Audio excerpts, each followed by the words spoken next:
This revelation, let no man break the laws of the land, for he that keepeth the laws of God. This was pre-income tax, federal income tax. So things have changed. You know, there's also the Doctrine and Covenants says, you know, the U.S. Constitution, anything that is more or less than this is not of God. And we're way past that. We're way more than that at this point. So, you know, maybe there needs to be some discernment here. I don't know. So now you're justifying civil disobedience, huh? Well, if you receive one revelation, like, you always got to go by what the most current revelation is, right? I totally agree. Yep, that's right. This is where it gets confusing. You have the scriptures, but then you got to follow the living prophet.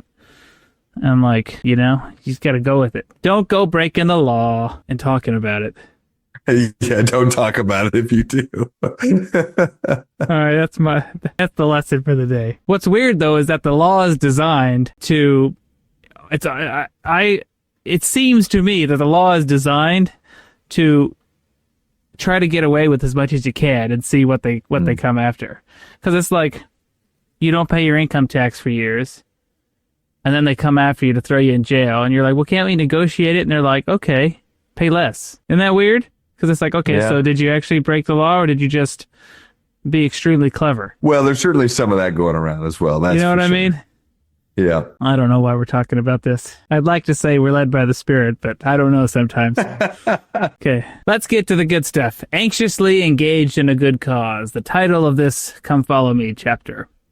For behold, it is not meet that I should command in all things. For he that is compelled in all things, the same is a slothful and not a wise servant, wherefore he receiveth no reward. Verily I say, men should be anxiously engaged in a good cause, and do many things of their own free will, and bring to pass much righteousness.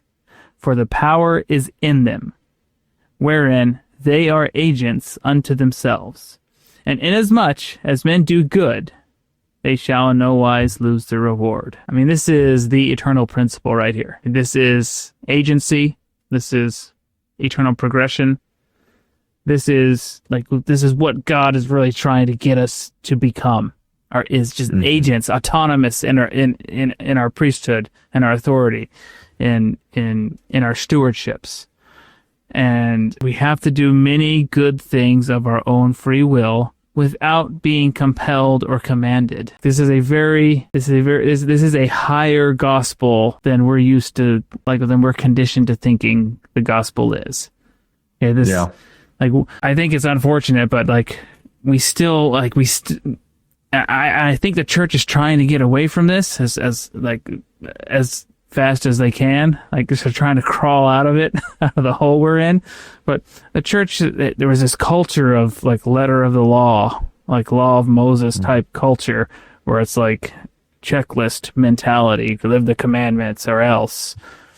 And I mean yes, you should live the commandments. To be fair, right? That mindset is part of a mindset that can lead you to Christ, right? The law of Moses was a school teacher to point people to Christ, but that is a lower law, right? It is a law that is meant to show you, hey, these are the good kind of things that you will do if you have the Spirit of Christ. And this here, I believe fully, this is the higher law. This is the law that Christ was trying to teach, is that receive the Holy Ghost and then be autonomous in doing good and being charitable.